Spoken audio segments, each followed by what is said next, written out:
What's going on, everyone? This is Hades at Hades Gaming, back today with another video, and it's a new decade on the channel, so I thought I would bring up the topic of which was better out of the two last Modern Warfare type games, including Call of Duty Ghosts and Modern Warfare in this new decade. I really wanted to talk about this because I wanted to see where people stood on this, and I wanted to give you my opinion on this. Now, Call of Duty Ghosts was way back in 2013. It made the top 10 most sold games of the last decade, and Modern Warfare actually made the first spot in the most sold game of 2019. Now, both of these games are very similar, but yet drastically different in several different directions. First of all, Call of Duty Ghosts took place in a very cut and dry America versus the bad guy situation, particularly America versus South America. The great energy producing deserts dried up, and they sent in the special forces or the ghosts to deal with the problem. Modern Warfare had a less cut and dry campaign when it saw you actually seeing things through different perspectives of three different characters, and seeing war as not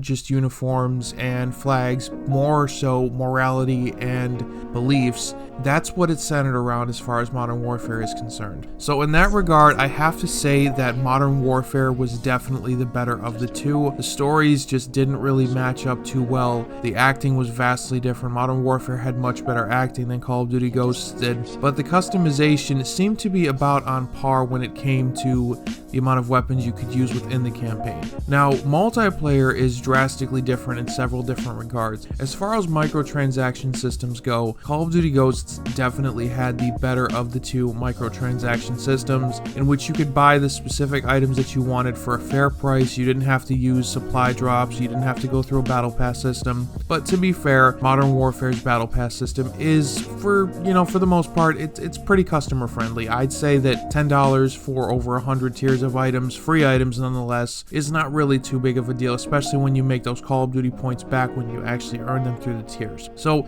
if we're going to look at microtransactions, I definitely have to say that Call of Duty Ghosts definitely had the better system, because it wasn't really based on earning anything or grinding. It was just simple. If you wanted it, you could buy it. If you didn't want it, you didn't have to, and there was no pay to win system there. But if you did actually spend the $10 on Modern Warfare, you did get the 2 free weapons, whether you paid or not, and you got additional 100 plus tiers of items. So I would definitely have to say that microtransactions definitely go to Call of Duty Ghosts. Now, when it comes to multiplayer, they both feel very much the same in their time to kill and their map selection, because in the maps, if you look at both Modern Warfare and Call of Duty Ghosts, they are very, very boring, I guess you could say, maps. Like, they're very depressing maps. I don't really want to say they're boring, because there's a lot more tactical use out of the Modern Warfare maps than there are within the Call of Duty Ghosts maps, but the Call of Duty Ghosts maps also had destructible environments. As a matter of fact, they had the only destructible environments in any Call of Duty we've ever seen. So I have to say that that is actually pretty cool, but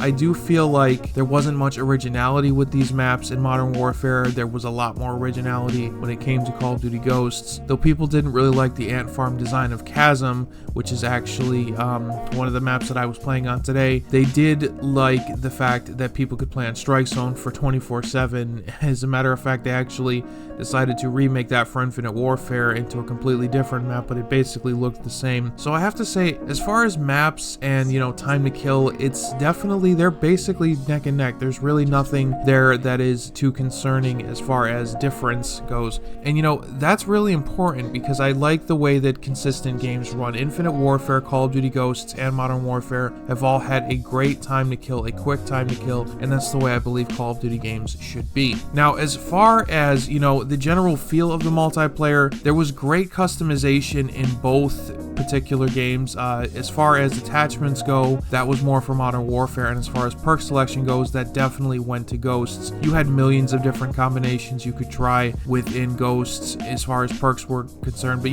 not all the perks were ideal for particular situations, but Ghosts definitely had a particular weapon that everybody ran to, and that was the Honey Badger. Now, the Honey Badger was a suppressed assault rifle SMG. I'm not really sure whether it was an SMG or an assault rifle, which particular category it belonged to, but it was the dominant weapon used. The L115 was actually the dominant sniper within that, used for quickscoping on pretty much all maps. And as far as Modern Warfare is concerned, the two best guns to use at this point are are still the 7.25 shotgun and the M4A1 assault rifle. Now, these weapons were, I guess you could say, the broken weapons, the OP weapons. People loved using them, and they just loved using them because of those specific reasons. They were the most versatile weapons within the game. You could get many kills with them, and nobody really protested that, and everybody pretty much agreed with that, but it took a while for people to figure that out. Now, as far as DLC weapons are concerned, as far as I believe it was the Ripper and the Maverick weapon from Call of Duty Ghosts, both of those guns are pretty good, but they weren't necessarily pay to win. As far as the new weapons in Modern Warfare, those guns are definitely a little bit OP as far as ammunition is concerned and as far as fire rate is concerned. Basically, all of the weapons within these two games are very versatile, very customizable, and it's very hard to decide which one that I personally like better, but I do have to say Modern Warfare because of the hit detection and the fire rate of the weapons, along with the massive magazines when it came to the new light machine gun. So I guess you would have to say that as far as weapons go, Modern Warfare definitely takes the cake on this one. Now, overall, my opinion on these games is very mixed. I do like Ghosts for what it was back in its time. It was graphically the most amazing looking Call of Duty that there was, but as far as Modern Warfare is concerned, you know definitely the graphics outshine Ghosts, but that could just be a sign of the times, so I'm not going to give either category, to either of these games, and that's just how I feel about it. So what I'm gonna say here is that, in my opinion, neither one of these, they're pretty much the same. Neither one of them is better than the other, because for their times, for their specific times, for the particular audiences that they were trying to entice and ensnare into their games, I would say that